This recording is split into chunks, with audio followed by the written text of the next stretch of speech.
ರಾಜ್ಯದ ಕೆಲವೆಡೆ ದರ್ಶನ್ ಅಭಿಮಾನಿಗಳು ಅಂತ ಹೇಳಿ ಅವ್ರು ಮಾಡುವಂತ ಕೀಟ್ಲೆಗಳು ಅವ್ರು ಮಾಡುವಂತ ಸಮಸ್ಯೆಗಳು ಯಥಾ ಪ್ರಕಾರವಾಗಿ ಮುಂದುವರಿತಾ ಇದೆ.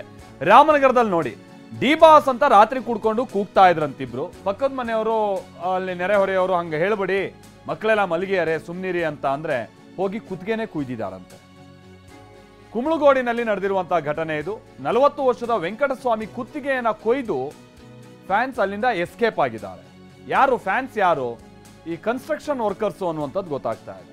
ನಿರ್ಮಾಣ ಹಂತದ ಕಟ್ಟಡದ ಬಳಿ ಇದ್ದಂತ ಆರೋಪಿಗಳು ಜೋರಾಗಿ ಡಿ ಬಾಸ್ ಅಂತ ಕೂಗ್ತಾ ಇದ್ರಂತೆ. ಘೋಷಣೆ ಕೂಗಿದ್ದಕ್ಕೆ ಬುದ್ಧಿವಾದ ಹೇಳಿದ್ದಾರೆ ವೆಂಕಟಸ್ವಾಮಿ. ರಾತ್ರಿ ಇಷ್ಟೊತ್ತಾಗಿದೆ, ಕುಡ್ಕೊಂಡು ಹಿಂಗೆಲ್ಲ ಕೂಗ್ಬೇಡಿ, ಮಕ್ಕಳಿರ್ತಾರೆ, ಸುಮ್ಮನೆ ಮಲಗಿ ಅಂತ ಹೇಳಿದ್ದಕ್ಕೆ ಚಾಕುವಿನಿಂದ ಕೊಯ್ದಿದ್ದಾರಂತೆ. ಆನಂತರದಲ್ಲಿ ಪಾಪ ಅಲ್ಲಿ ಅಕ್ಕಪಕ್ಕದವರೆಲ್ಲ ಬಂದು ಬಿಡ್ಸೋಕ್ ಬಂದಂತ ಸಂದರ್ಭದಲ್ಲಿ ಕುತ್ತಿಗೆಯಿಂದ ರಕ್ತ ಚಿಮ್ತಾ ಇತ್ತು ಅನ್ನುವಂಥದ್ದು ಗೊತ್ತಾಗಿದೆ. ಸದ್ಯ ತಲೆಮರೆಸ್ಕೊಂಡಿದ್ದಾರೆ ಐಜೂರಿನ ಕಿರಣ್ ಹಾಗೆ ಮಹದೇವ ಅನ್ನುವಂಥದ್ದು ಗೊತ್ತಾಗ್ತಾ ಇದೆ. ಇವರಿಬ್ರು ಕಿರಣ್ ಮತ್ತೆ ಮಹದೇವ ಅನ್ನುವಂಥದ್ದು ಗೊತ್ತಾಗ್ತಾ ಇದೆ.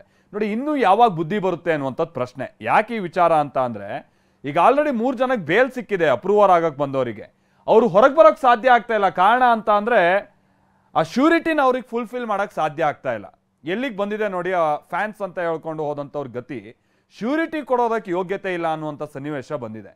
ಆದರೂ ಇನ್ನುಳಿದಂಥವ್ರು ಹೀಗೆ ಈಗಲೂ ಕುಯ್ಯೋದು, ಮತ್ತೆ ಜೈಲ್ ಸೇರಿದ್ರೆ ಅವ್ರನ್ನ ಯಾರು ಬಿಡಿಸ್ಕೊಂಬರೋದು, ಕುಟುಂಬ ಏನು ನಡೆಯುತ್ತೆ, ಇದೇನು ಯೋಚನೆ ಇಲ್ದಿತ್ತು ಹೀಗೆ ವರ್ತನೆ ಅಂತ ಅಂದರೆ ಇನ್ನು ಬುದ್ಧಿವಾದ ಏನು ಹೇಳಬೇಕು, ಯಾರು ಹೇಳಬೇಕು ಅಂತೇಳಿ ದರ್ಶನ್ ಅವ್ರು ಹೇಳಬೇಕು. ಅವ್ರೇನು ಹೇಳೋ ಸನ್ನಿವೇಶದಲ್ಲಿ ಇಲ್ಲ. ಸೈಯದ್ ನಮ್ಮ ಪ್ರತಿನಿಧಿ ಇದಕ್ಕೆ ಸಂಬಂಧಪಟ್ಟಂಗೆ ಮತ್ತಷ್ಟು ಡೀಟೇಲ್ಸ್ ಅನ್ನು ಕೊಡ್ತಾರೆ. ಸೈಯದ್, ವೆಂಕಟಸ್ವಾಮಿ ಅವ್ರ ಸ್ಥಿತಿ ಹೇಗಿದೆ? ಜೊತೆಗೆ ತಲೆಮರೆಸ್ಕೊಂಡವರು ಇವರೇನಾದ್ರು ಪತ್ತೆ ಆಗಿದ್ದಾರಾ? ಏನು ಕತೆ ಅವತ್ತಾಗಿರೋದು? ಮಲ್ತೇಶ್, ಈ ಘಟನೆ ನಡೆದಿರೋದು 26ನೇ ತಾರೀಕು ರಾತ್ರಿ 8 ಗಂಟೆ ವೇಳೆಗೆ. ಈ ಶೆಡ್ ನಲ್ಲಿ ಅಂದ್ರೆ ಒಂದು ಕಟ್ಟಡ ನಿರ್ಮಾಣ ಆಗ್ತಾ ಇತ್ತು. ಒಂದು ಶೆಡ್ ಅನ್ನ ಅಲ್ಲಿ ಆ ಕಟ್ಟಡದ ಮಾಲೀಕರೇನಿದ್ದಾರೆ ಅವರ ನಿರ್ಮಿಸಿ ಕೊಟ್ಟಿದ್ರು. ಕೆಲಸ ಮಾಡ್ತಾ ತಾವು ಶೆಡ್ ಅಲ್ಲಿ ಇರೋ ಕಾರಣಕ್ಕೆ. ಸೊ ಇಲ್ಲಿ ಇವ್ರಿಬ್ರು ಏನಿದ್ದ ಅಂತಂದ್ರೆ ಜಗಳಾಡ್ತಾ ಇದ್ರು. ನಾಳೆ ಬೇಲ್ ಆಗುತ್ತೆ, ಡಿ ಬಾಸ್ ಹೊರಗಡೆ ಬಂದೇ ಬರ್ತಾರೆ, ನಮ್ಮ ಡಿ ಬಾಸ್ ಹೊರಗಡೆ ಬರ್ತಾರೆ, ಬೇಲ್ ಸಿಗುತ್ತೆ ಅಂತ ಹೇಳಿ ಜೋರಾಗಿ ಕೂಗಾಡ್ತಾ ಇದ್ರು. ಸೊ ಅಲ್ಲೇ ಇದ್ದಂತ ಮೇಸ್ತ್ರಿ ಕೆಲಸ ಮಾಡಿರುವಂತಹ ವೆಂಕಟಸ್ವಾಮಿ ಅವರು ಏನಿದ್ದಾರೆ, ದಯವಿಟ್ಟು ಕೂಗಾಡಬೇಡಿ, ಯಾಕಂತಂದ್ರೆ ಅಕ್ಕಪಕ್ಕದಲ್ಲಿ ಮನೆಗಳಿದಾವೆ, ನಾವು ಈ ರೀತಿ ಕೂಗಾಡೋದ್ರಿಂದ ಏನಾಗುತ್ತೆ, ಬೇಲೂರಿಗೆ ಸಮಸ್ಯೆ ಆಗುತ್ತೆ, ಚಿಕ್ಕ ಮಕ್ಕಳು ಇರ್ತಾರೆ, ಹಾಗಾಗಿ ನೀವು ಇದನ್ನೆಲ್ಲ ಮಾಡಕ್ ಹೋಗ್ಬಿಡಿ ಅನ್ನೋ ಕಾರಣಕ್ಕೆ ಮೊದಲೇ ಇವ್ರೇನ್ ಚಾಕು ಮೊದಲೇ ಇಟ್ಕೊಂಡಿದ್ದಾರೆ ಅಂತ ಆರೋಪ ಇದೆ. ಸೊ ಹಾಗಾಗಿ ಚಾಕು ಅಂತ ಅನ್ನೋ ಬಳಿ ಇಟ್ಕೊಂಡಿರುವಂತಹ ಕಿರಣ್ ಮತ್ತೆ ಮಹಾದೇವ್ ಏನ್ ಮಾಡಿದ್ದಾರೆ, ವೆಂಕಟಸ್ವಾಮಿ ಅವ್ರನ್ನ ಹಿಡಿದು ಹಲ್ಲೆ ಮಾಡಿ ಅವರ ಕುತ್ತಿಗೆಗೆ ಚಾಕುನಿಂದ ಇರಿತಾ ಇದ್ದಾರೆ. ಯಾವಾಗ ವೆಂಕಟಸ್ವಾಮಿ ಅವರು ಜೋರಾಗಿ ಕೂತ್ಕೊಂಡ್ರು, ಅಲ್ಲೇ ಸ್ಥಳೀಯರು ಕೂಡ ಬಹಳ ಬೇಗ ಓಡಿ ಬಂದು ಅವ್ರನ್ನ ಆಸ್ಪತ್ರೆಗೆ ಸಾಗಿಸಿ ಅವ್ರನ್ನ ಖಾಸಗಿ ಆಸ್ಪತ್ರೆಯಲ್ಲಿ ಈಗ ಚಿಕಿತ್ಸೆನ ಕೂಡ ಕೊಡ್ತಾ ಇರುವಂತದ್ದು. ಈಗ ಸ್ವಲ್ಪ ಪರಿಸ್ಥಿತಿ ಈಗ ಸ್ವಲ್ಪ ಚೆನ್ನಾಗಿದೆ ವೆಂಕಟಸ್ವಾಮಿ ಅವರಿಗೆ, ಆದ್ರೆ ಅವರು ಸದ್ಯಕ್ಕೆ ಮಾತಾಡುವಂತ ಪರಿಸ್ಥಿತಿಯಲ್ಲಿ ಇಲ್ಲ. ಆದ್ರೆ ಇಲ್ಲಿ ಇರುವಂತಹ ಪರಿಸ್ಥಿತಿ ಪ್ರಶ್ನೆ ಏನಪ್ಪಾ ಅಂತಂದ್ರೆ, ತಂದೆ ತಾಯಿ ಕೆಲಸ ಮಾಡೋದು ಕಳಿಸಿದ್ದಾರೆ, ವಯಸ್ಸಾದ ತಂದೆ ತಾಯಿ ಮನೆಯಲ್ಲಿದ್ದಾರೆ, ಅಂತದ್ರಲ್ಲಿ ಅಂಧಾಭಿಮಾನ ಆಗಿ ಈ ರೀತಿಯ ದುಷ್ಕೃತ ಎಸಗುವುದು ಎಷ್ಟು ಸರಿ ಅನ್ನುವಂಥದ್ದು ಇಲ್ಲಿ ಬಂದಿರುವಂತ ಪ್ರಶ್ನೆ. ಮಾಡ್ತಾರೆ ಸೈಯದ್, ಥ್ಯಾಂಕ್ ಯು ಸೈಯದ್. ಶಾಂತ ಅಂತ ಹೇಳಿ ಪಾಪ ಅವ್ರು ಗಾಯಗೊಂಡಿದ್ದಾರಲ್ಲ ವೆಂಕಟಸ್ವಾಮಿ ಅವರ ಪತ್ನಿ ಅಂತ ಕಾಣಿಸುತ್ತೆ. ಶಾಂತ ಅವರೇ, ಹೇಗಿದೆ ವೆಂಕಟಸ್ವಾಮಿ ಅವರ ಸ್ಥಿತಿ? ಈಗೇನು ಬಹಳ ಕುಯ್ದು ಬಿಟ್ಟಿಯಾರ ಶಾಂತ ಅವರೇ? ಕೇಳಿಸ್ತಿದ್ಯಾ ಶಾಂತ ಅವರೇ? ಶಾಂತ ಅವರೇ ಕೇಳಿಸ್ತಿದ್ಯಾ? ಸಂಪರ್ಕ ಸರಿಯಾಗಿ ಸಾಧ್ಯ ಆಗ್ತಾ ಇಲ್ಲ ಅಂತ ಕಾಣಿಸುತ್ತೆ. ಮತ್ತೆ ಅವರನ್ನು ನಾವು ಸಂಪರ್ಕ ಮಾಡೋಣ. ನಾನು ಅದಕ್ಕೆ ಹೇಳಿದ್ದು, ಅಂದರೆ ಫ್ಯಾನ್ಸ್ ಅನ್ನುವಂಥದ್ದು ಹೌದು, ಸಹಜವಾಗಿ ಒಬ್ಬ ನಟ ಅನ್ನುವಂಥ ಸಂದರ್ಭದಲ್ಲಿ ಇರುತ್ತೆ. ಪೊಲಿಟಿಷಿಯನ್ಸು ಈ ರೀತಿಯಾಗಿ ಬೇರೆ ಬೇರೆ ರಂಗದಲ್ಲಿ ಸಾಧನೆ ಮಾಡಿದಂಥವ್ರಿಗೆ ಒಂದು ಫ್ಯಾನ್ಸ್ ಅನ್ನುವಂಥದ್ದು ಹುಟ್ಕೊಳ್ಳುವಂಥದ್ದು ಸಹಜ.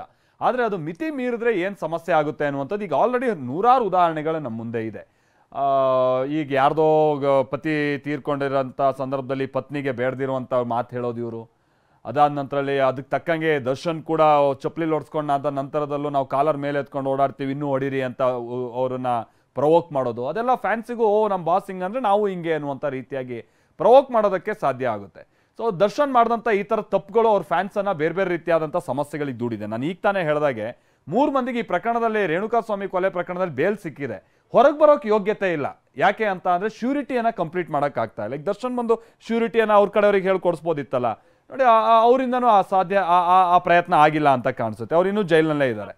ಸೊ ಫ್ಯಾನ್ಸ್ ಅಂತ ಹೇಳ್ಕೊಂಡು ಹೋದವ್ರ ಸ್ಥಿತಿ ಹಿಂಗಾದರೂ ಕೂಡ ಈ ರೀತಿಯಾಗಿ ಇನ್ನೂ ಬಿಹೇವ್ ಮಾಡ್ತಾ ಇದ್ದಾರೆ ಅಂದರೆ, ಶಾಂತ ಅವ್ರು ನಮ್ಮ ಜೊತೆಗೆ ಸಂಪರ್ಕದಲ್ಲಿದ್ದಾರೆ. ಶಾಂತ ಅವರೇ, ಕೇಳಿಸ್ತಿದ್ಯಾ ನನ್ನ ಧ್ವನಿ?